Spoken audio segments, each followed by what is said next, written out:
The air in the Mosswood pack's tiny, ramshackle village always carried the damp, earthy scent of old trees and wet stone. It was a quiet place, a place of soft moss and softer voices, and for Talia, it was the only home she had ever known. But on this morning the air felt different. It crackled with a nervous energy that had nothing to do with the weather and everything to do with the piece of thick, cream-colored parchment her mother was holding. The mating ceremony. The words, even unspoken, seemed to echo off the wooden walls of their small hut. Every eligible she-wolf from every allied pack was expected to attend, to stand before the powerful alpha of the Night Fang pack and hope to be chosen as his mate, his Luna. For the Mosswood pack, this wasn't just about honor, it was about survival. They were small, their wolves better at foraging for berries than fighting off rivals. An alliance with a pack as mighty as the Night Fangs would mean protection, better hunting grounds, a future. Talia's mother's eyes, usually so warm and crinkled with smile lines, were now wide with a mixture of hope and fear. "Just think, Talia," she whispered, her voice trembling slightly. "You could be the one. You could save us all." Talia nodded, her throat too tight to form words. The weight of her entire pack's future felt like a physical stone settled deep in her stomach. The journey to the Night Fang territory was a long and silent one, taken on foot because the Mosswood pack owned no cars. With every step that brought her closer to the grand, imposing gates marking the Night Fang borders, Talia's head began to feel fuzzier. It was a feeling she knew all too well, her secret burden. Talia could feel emotions not in a vague way but as an overwhelming wave of sensation. Anger felt like a red-hot pulse behind her eyes. Joy was a dizzying golden shimmer. And nervousness, which was pouring off her own pack members in waves, felt like 1,000 tiny anxious pinpricks dancing across her skin. It was an ability she had hidden her whole life, afraid of being seen as strange or weak. To cope, her body's only defense was to shut down, to pull the curtains closed on the overwhelming world. It made her sleepy. So very, very sleepy. By the time the Grand Night Fang Hall came into view, a magnificent structure of carved stone and dark timber that seemed to swallow the moonlight, Talia was fighting a losing battle against her own eyelids. The air itself was thick with the potent, aggressive scent of powerful wolves, a scent that screamed of strength and dominance. And the emotions. Oh, the emotions. As she was ushered into the vast hall with she-wolves from a dozen other packs, it hit her like a physical blow. A crushing tidal wave of anticipation, jealousy, desire, and crippling anxiety. It was a roaring symphony of feeling, and she was trapped in the middle of it.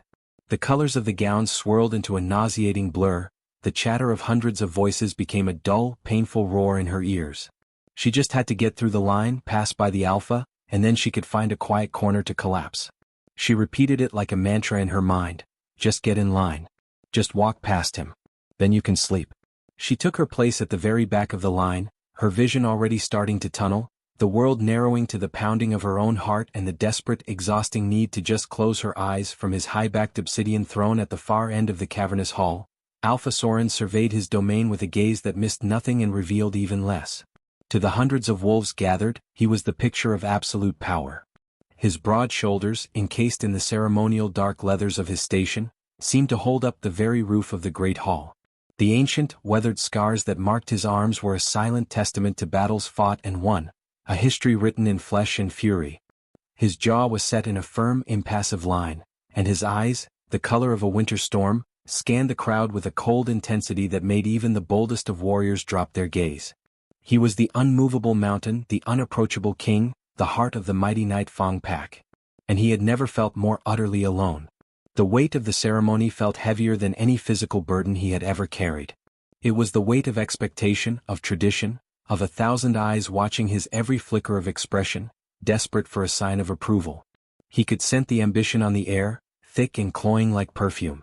He could see the calculated smiles, the practiced dips of chins, the way each she-wolf who passed before him seemed to put on a performance, showcasing not who they were, but who they thought an alpha's Luna should be. They saw the title, the power, the legend. They did not see him. Not the Soren who found quiet satisfaction in the first thaw of spring, who enjoyed the simple, silent companionship of a midnight run through his territory, who sometimes wished for a conversation that didn't begin and end with pack business and borders. His beta, Bram, stood faithfully at his right side, a steady and reassuring presence. Bram offered him a slight, encouraging nod, but even his oldest friend couldn't pierce the deep sense of isolation that had settled around Soren like a second skin. This ceremony was supposed to be about finding a partner, a true mate to share the immense burden of leadership. Yet, it felt more like selecting a piece of furniture for the throne room, something that looked the part, something sturdy and impressive, but ultimately just another object in the room. He had begun to believe the stories they told about him, that he was made of stone and ice, that he was too severe, too cold to ever inspire the kind of true fated connection the old tales spoke of. A part of him, a part he kept buried deep beneath the Alpha's stern exterior, had already resigned itself to a future of solitary duty, of ruling alone from this cold, lonely throne. The line of she-wolves seemed endless, a river of silk and hopeful smiles that blurred together into a monotonous parade. A beautiful she-wolf from a strong coastal pack held his gaze a moment too long, her confidence smelling of salt and ambition. Another from the mountain clans dipped her head in a show of respect, but her eyes were sharp, calculating the political advantage. He acknowledged each with a slight, almost imperceptible nod, his expression never changing, his scent giving away nothing of the disappointment curdling in his gut. This was it. This was what his life was destined to be. A transaction. A political alliance. A performance. He steeled himself, his posture becoming, if possible, even more rigid, preparing to endure the rest of this endless night, to choose the most suitable candidate, and to resign the foolish, youthful dream of a love that saw the man behind the Alpha forever to the realm of fantasy. The winter in his eyes seemed to deepen, frosting over completely as he turned his attention to the next hopeful face in the long, wearying line. The air in the great hall grew thick enough to taste, a heavy cocktail of floral perfumes, nervous sweat, and the raw, primal scent of werewolf anticipation. The ceremony was reaching its zenith, the moment every pack had traveled for, the moment every she-wolf had spent months, perhaps years, dreaming about. Elder Finn, a wolf so old his fur was the color of ash and his voice carried the gravelly weight of centuries, stood beside the Alpha's throne. He raised his gnarled hands, and a silence fell so complete that the crackle of the massive hearth fire sounded like thunder. His words, when they came, were not loud, but they carried to every corner of the vast room, echoing off the stone walls. Let the procession begin. May the moon goddess guide the true path of fate this night. A single, solemn drum began to beat, a deep, resonant thump that matched the frantic rhythm of 100 hearts. The line started to move, a slow, graceful river of color and beauty. Each she-wolf, chosen as the finest her pack had to offer, stepped forward with a poise that spoke of endless practice. They would approach the dais, pause a respectful distance from the Alpha, dip into a low curtsy that made their fine gowns whisper against the stone floor, and then lift their heads, offering their scent and their presence to the most powerful wolf in the territory. It was a dance as old as the packs themselves, every movement steeped in tradition and meaning. Soren watched them come, one after another. He saw the fierce pride in the eyes of a hunter from the north, the cunning spark in a diplomat from the east. He saw breathtaking beauty and sharp intelligence. He saw everything an Alpha could possibly want in a Luna, everything except the one thing he didn't even dare name anymore. The drumbeat was a monotonous drone in his ears, the procession a predictable pattern of hope and ambition. He performed his part flawlessly, his chin dipping in acknowledgement, his stormy eyes passing over each candidate, his powerful senses taking in their unique scent and finding no spark, no answering call from his own soul. The ritual felt empty, a play where everyone knew their lines except him, and he was just waiting for the curtain to fall. Further back in the line, Talia felt the world tilting on its axis. The drumbeat wasn't a sound, it was a physical vibration that traveled up through the soles of her feet and into her very bones, each thump sending a fresh wave of dizziness through her. The collective anxiety of the she-wolves ahead of her was a suffocating blanket, a buzzing hive of fear and desire that pressed against her skull. She could feel the sharp sting of jealousy from a girl who had just been passed over, the desperate, clawing hope from the next one in line. It was too much. The grand tapestries on the walls depicting great battles and legendary Alphas seemed to swim before her eyes, the colors melting into a nauseating swirl. She focused on the back of the girl in front of her, using the simple braid in her hair as an anchor in the raging sea of emotion. Just one foot in front of the other. Just follow the line. Almost there. But with every step closer to the Alpha, the pressure built. His own aura, a potent mix of immense power, profound loneliness, and a weary resignation, reached out to her even from this distance. It was the strongest, most complex emotion she had ever felt, a storm of feeling that called to her own hidden senses, pulling at her, demanding her attention even as it threatened to completely overwhelm her. Her breath came in short, shallow gasps. The need to sleep, to escape the sensory onslaught, was no longer a creeping urge but a desperate, screaming necessity. Black spots danced at the edge of her vision. The line moved forward. She was next. The she-wolf before her, a tall, elegant girl from a river pack, finished her curtsy. As she rose, a flicker of disappointment crossed her face before she masked it with practiced grace and moved away. The path to the Alpha was clear. For a terrifying second, Talia's feet felt rooted to the stone floor, as if they had grown into the ancient rock itself.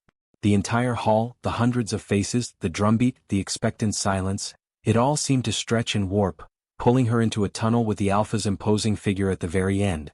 Then some deep, automatic instinct took over, a will to survive this ordeal, and she forced one foot in front of the other, stepping into the spotlight. The walk to the dais felt like the longest journey of her life. Every eye in the room was upon her, their collective gaze a physical weight pressing down on her shoulders. She could feel their judgment, their curiosity about this plainly dressed girl from the insignificant Mosswood pack. But all of that was nothing compared to the wave of sensation that hit her as she came within 10 feet of Alpha Soren. It was like walking into a wall of pure raw energy. His power was a thrumming electric current in the air, but beneath it she felt the deep aching chill of his loneliness, a vast and silent ocean of isolation. And there was something else, a weary sadness, a resignation so profound it felt like a physical ache in her own chest. It was the most honest, unguarded emotion she had ever sensed from anyone, and it was utterly devastating. It called to something deep within her, a sympathetic echo that was both beautiful and terrifying in its intensity. She managed the curtsy, a shallow, wobbly dip that was a poor imitation of the grace that had come before her. As she rose, her eyes met his. Stormy gray, flecked with silver, they held hers for a heartbeat that seemed to last an eternity. In that moment there was no pack, no ceremony, no audience. There was only the shocking, startling clarity in his gaze, a sudden sharpening of focus that she felt like a lightning strike.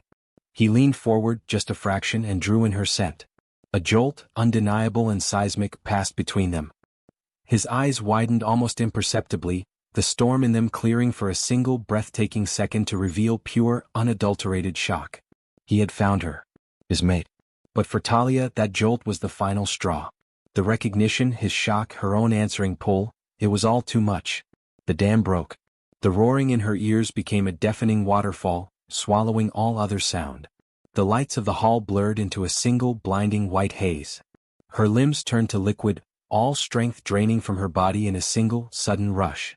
Her last conscious thought was not of fear or embarrassment, but a strange, peaceful surrender to the overwhelming truth of his emotions. Her eyes fluttered closed. Her body swayed, a delicate leaf caught in a gentle breeze. And then she fell forward. Not in a faint, not a collapse, but a slow, graceful descent, her head coming to rest with a soft, trusting weight against the strong leather-clad shoulder of the Alpha. A perfect, profound silence descended upon the entire pack. The drum ceased. No one breathed. The Luna had fallen asleep. The silence that followed was not merely an absence of sound. It was a solid, palpable thing, heavy and suffocating. It was the silence of a forest before a storm, of a breath held too long. Hundreds of wolves stared, frozen in a tableau of pure, uncomprehending shock. A low, dangerous growl rumbled from somewhere in the crowd, a sound of pure offense at the unimaginable disrespect. Elderfin's mouth hung slightly agape, his ancient eyes wide with disbelief. Bram, at Soren's side, tensed, his body coiling like a spring, ready to intervene, to pull the unconscious girl away from his Alpha, expecting an explosion of legendary fury. This was the gravest insult, the most humiliating slight imaginable upon the Alpha and the entire Night Fang pack. The Mosswood delegates looked ready to vanish into the stone floor, their faces ashen with terror. All eyes were locked on Soren, waiting for the eruption. They expected his eyes to flash wolf gold, for his canines to elongate, for a roar of rage to shake the very foundations of the hall. But the explosion never came. Soren did not move. He remained perfectly still, the sleeping girl a warm, trusting weight against him. Her even, peaceful breaths were a soft whisper against the leather of his shoulder, the only sound in the vast, silent cavern. And in that stillness, something monumental shifted within him. The initial shock of her scent, the stunning recognition of his mate, had been immediately followed by her collapse. But as he sat there, with her asleep on him, a strange and unprecedented feeling began to unspool the tight knot of loneliness in his chest. She wasn't performing. She wasn't calculating. She wasn't trying to impress him or secure an alliance. In the most important moment of her life, under the gaze of hundreds, she had simply been herself. So utterly overwhelmed that her body had chosen the truest, most honest response it could. There was no guile in her, no agenda. It was the most real, unvarnished thing he had witnessed in years. The stone around his heart didn't crack, it melted. A protectiveness so fierce and immediate it stole his breath, washed over him. This was his. This honest, fragile, overwhelming honesty was his to protect. Very carefully, as if handling the most precious, delicate treasure, he moved his arms. One slid under her knees, the other behind her back. He stood, lifting her effortlessly against his chest. She nestled into him in her sleep, a small, contented sigh escaping her lips. The sound was louder than any drum in the silent hall. He turned to face his pack, his expression not one of anger but of a calm, unshakable certainty. His voice, when it came, was deep and clear, carrying absolute authority. It did not ask for permission, it stated a fact. The ceremony is over. His stormy gaze swept over the stunned crowd, lingering for a moment on the terrified Mosswood wolves, before returning to the girl in his arms. She is my chosen one. My Luna. And with that, he turned his back on them all, carrying his sleeping destiny out of the hall, leaving a thunderstruck silence in his wake. Consciousness returned to Talia not with a jolt, but as a slow, gentle drifting upwards from the depths of a deep and dreamless ocean. The first thing she became aware of was the sensation of incredible softness. She was lying on a bed that felt like a cloud, enveloped in blankets of a material so fine it was like being wrapped in sunlight. The second thing was the scent. It was clean and masculine, a mix of pine needles, night air, and something uniquely wild and earthy. It was nothing like the damp, mossy smell of her home. It was nice. Comforting. Her eyelids fluttered open, and she found herself staring up at a high, dark wood-beamed ceiling. She was in a room that was larger than her entire hut back home. A fire crackled warmly in a grand fireplace, and tapestries depicting majestic wolves running under a full moon adorned the walls. The peace lasted for all of 3 seconds. Memory came crashing back in a horrifying tidal wave. The ceremony. The line. The Alpha's intense gaze. The overwhelming wave of his emotions. The feeling of her legs giving way. The softness of leather against her cheek. A gasp caught in her throat and she sat bolt upright, the luxurious blankets pooling around her waist. She had fallen asleep. On the Alpha. In front of everyone. Panic, cold and sharp, lanced through her. What had happened? Where was she? Was this a prison? A dungeon? It was the nicest dungeon she could possibly imagine. The heavy wooden door to the room creaked open, and a man with a friendly face and warm eyes stepped inside. He wasn't as intimidatingly large as the Alpha, but he carried an air of easy confidence. He held up his hands in a peaceful gesture. Easy now. You're all right. I'm Bram, the Beta here. His voice was calm and reassuring. Talia could only stare at him, her heart hammering against her ribs.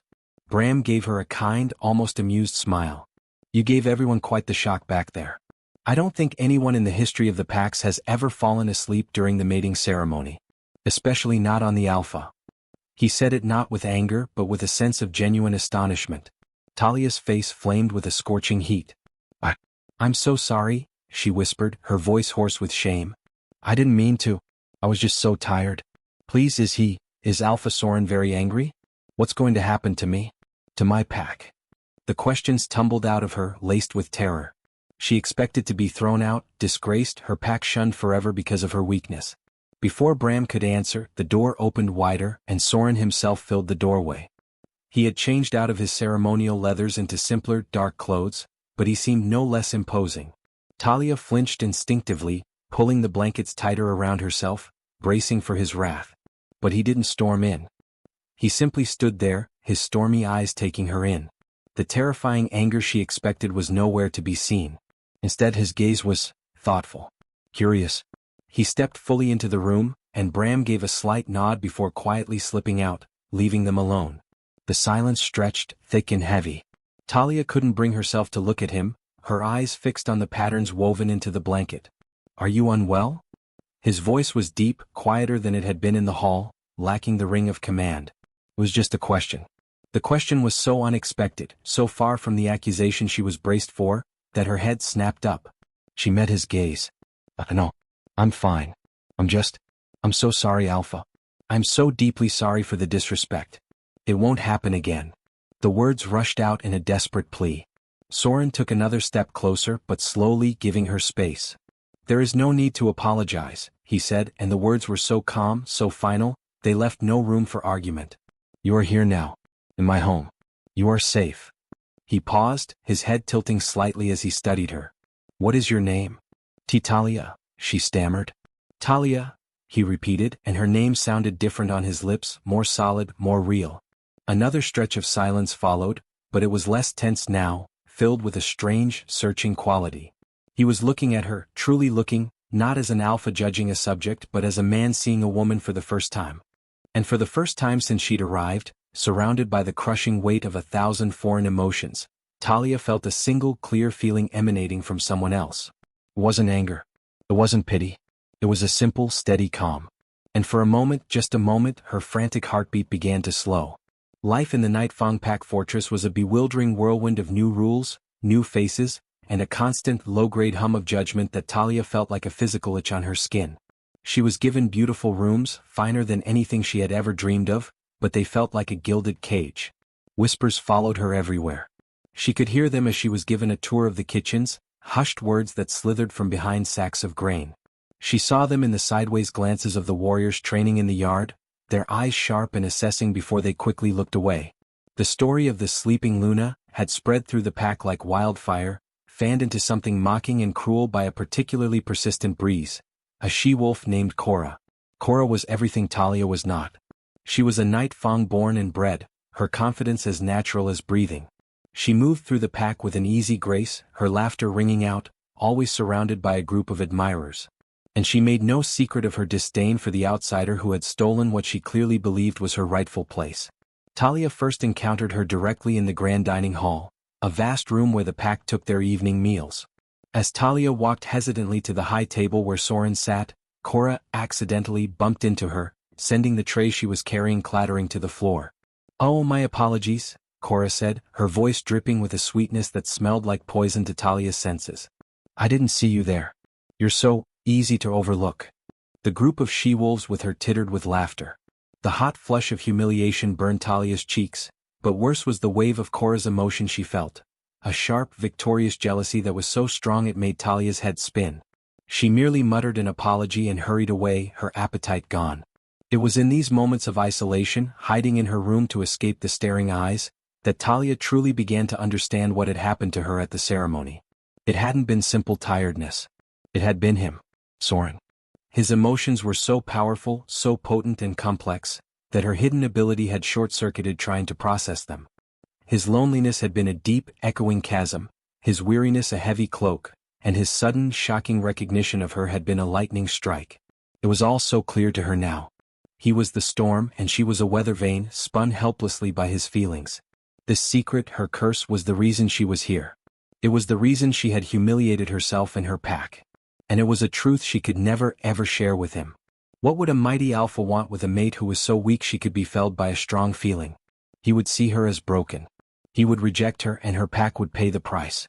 The secret became a heavy stone in her stomach, a constant companion of fear and guilt that made her retreat further into herself, confirming in everyone's eyes that she was indeed too weak and strange to be their Luna.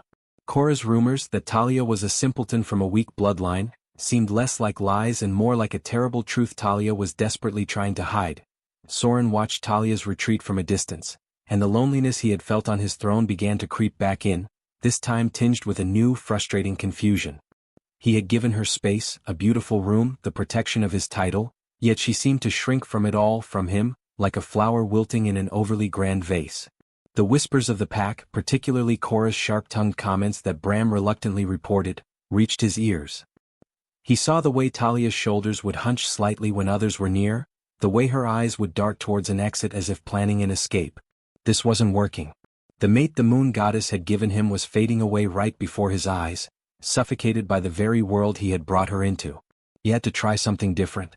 He had to strip away the alpha, the pack, the ceremony and all of it. He had to just be Soren. He found her one afternoon, sitting alone on a stone bench in a secluded corner of the fortress's inner garden, simply staring at her hands in her lap. "Talia," he said, his voice softer than he used with anyone else. She jumped, her head snapping up, already preparing for a command. "Come with me," he said. It wasn't an order from an alpha, it was an invitation. He didn't wait for a response, simply turning and walking towards a small, rarely used gate in the fortress's outer wall. After a moment's hesitation, her curiosity overcoming her fear, she followed.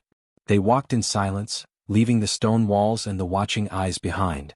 The path led into the deep woods that bordered the territory. Here the air was different.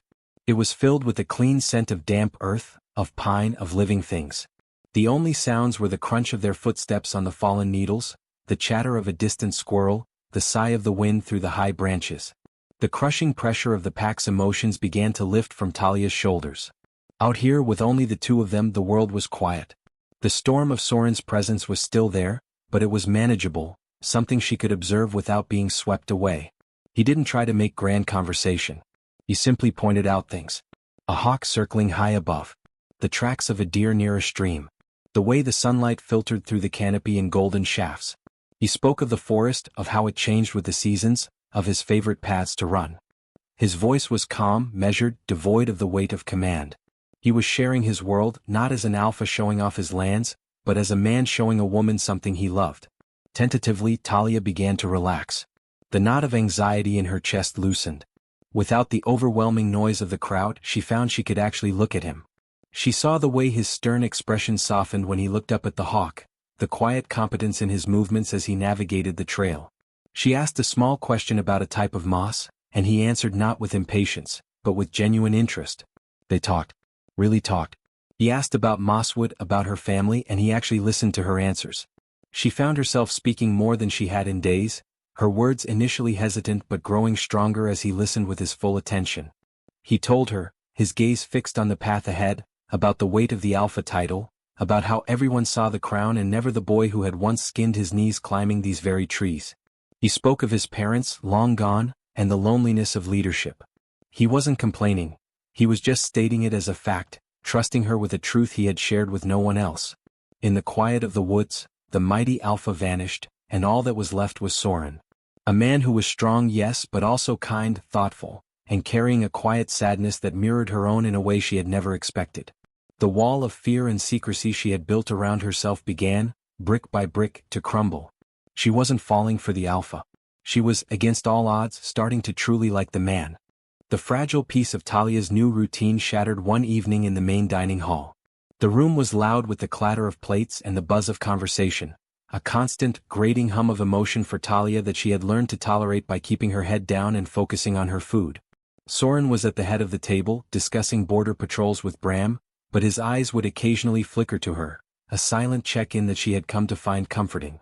It was this small connection that Cora, seated further down the table, seemed to notice.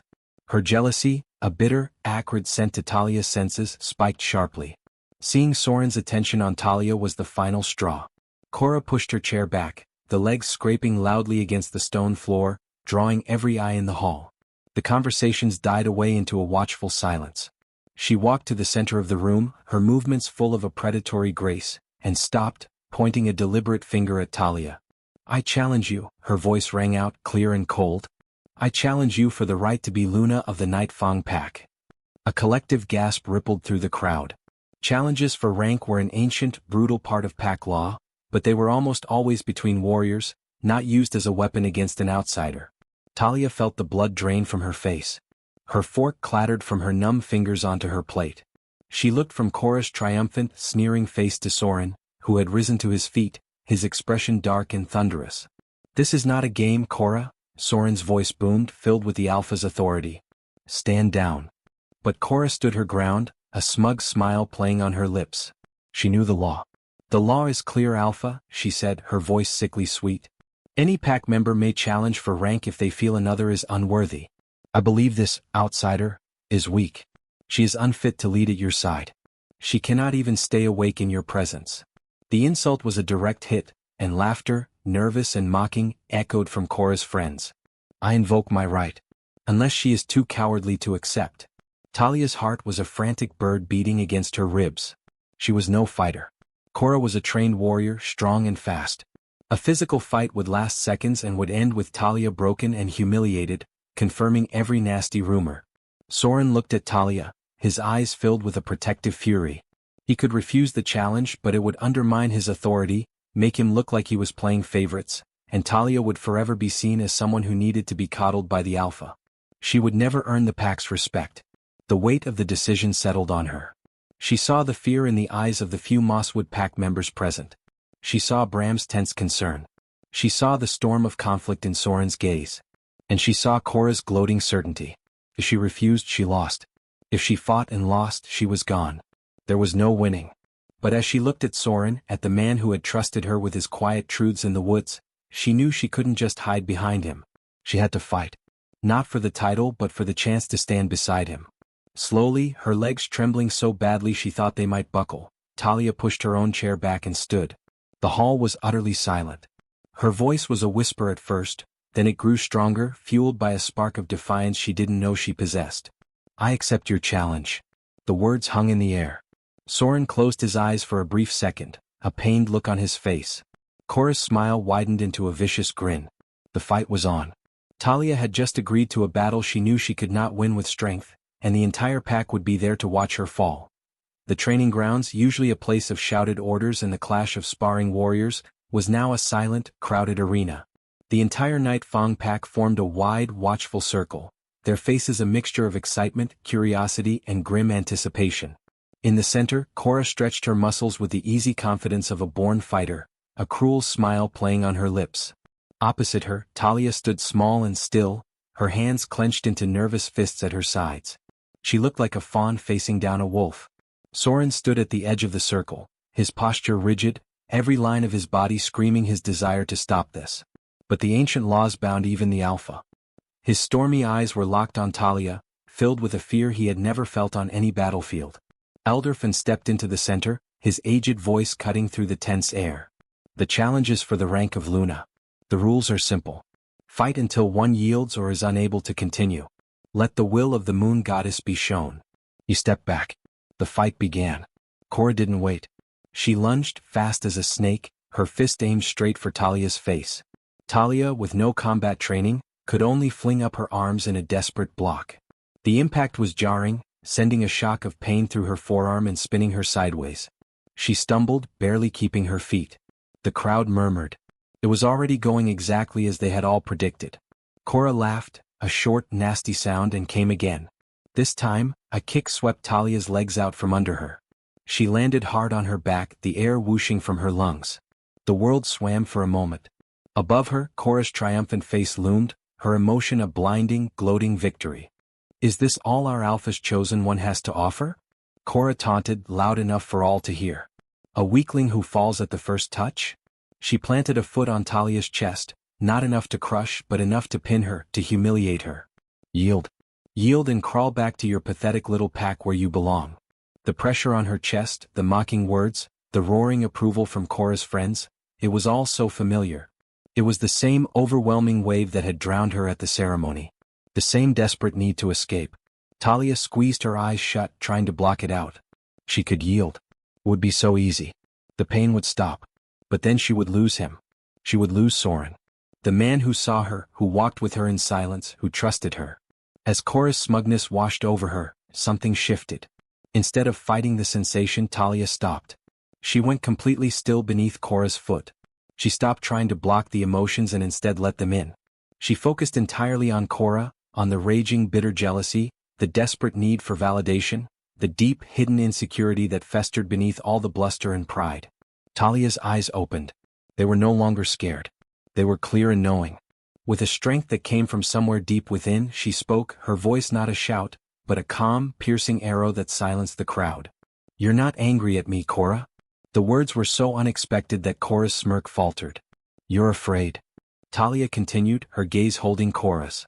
"You're afraid that you will never be enough. That no matter how strong you are, how fast you are, it will never win you the one thing you truly want. To be seen. To be chosen for who you are and not just for what you can do."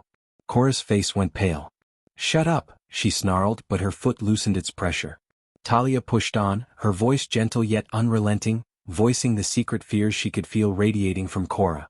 "You believe that if you were Luna, it would finally prove your worth. But it wouldn't, would it? The hole inside you wouldn't be filled by a title. It would only get bigger." Talia slowly, carefully, moved Cora's foot aside and got to her knees. She didn't stand to fight. She just looked up at the stunned she-wolf. You challenge me because you think I'm weak. But true strength isn't in your fists, Cora. It's in here. Talia placed a hand over her own heart. And it's in yours, if you'd only stop being so angry long enough to find it. Cora stared down at her. The fight had drained completely out of her. The truth of Talia's words, spoken with such piercing accuracy, laid bare her deepest insecurities for the entire pack to see. The anger crumbled, replaced by a raw, stunned shame. A single tear traced a path through the dust on her cheek. Her shoulders slumped. She looked from Talia to the silent, watching Alpha, and then back at the girl on the ground who had not fought back with claws, but with understanding. I yield, Cora whispered, the words barely audible. Then turning she pushed through the crowd and fled the training grounds. The silence that followed was profound. It was not the silence of shock but of awe. They had expected a brutal display of power. They had witnessed a stunning display of a different kind of strength entirely. Soren moved then. He walked into the center of the circle and didn't stop. He reached down, took Talia's hands and pulled her to her feet. He looked at her, really looked at her, and saw not the sleepy girl from the ceremony, not the nervous outsider, but the brave, compassionate, astonishingly strong woman who was his true mate. Without a word, he cupped her face in his hands and kissed her. It was not a kiss of ownership but of partnership, of wonder, of love. It was a kiss that held the quiet of their forest walks and the fierce protectiveness he felt, and it sealed their bond in front of the entire pack. As they finally broke apart, the silence erupted into a single unified howl of approval and acceptance that shook the very trees. The Luna had not won her place with strength, but with her heart, and she had earned her pack. And so, the tale of the Luna who napped on her destiny became a legend, a story whispered not with mockery, but with reverence, a reminder that the deepest strength often lies in the most unexpected places. Their story is only just beginning. If you want to join Talia and Soren as they navigate their new life and face the challenges ahead, make sure to follow along for more.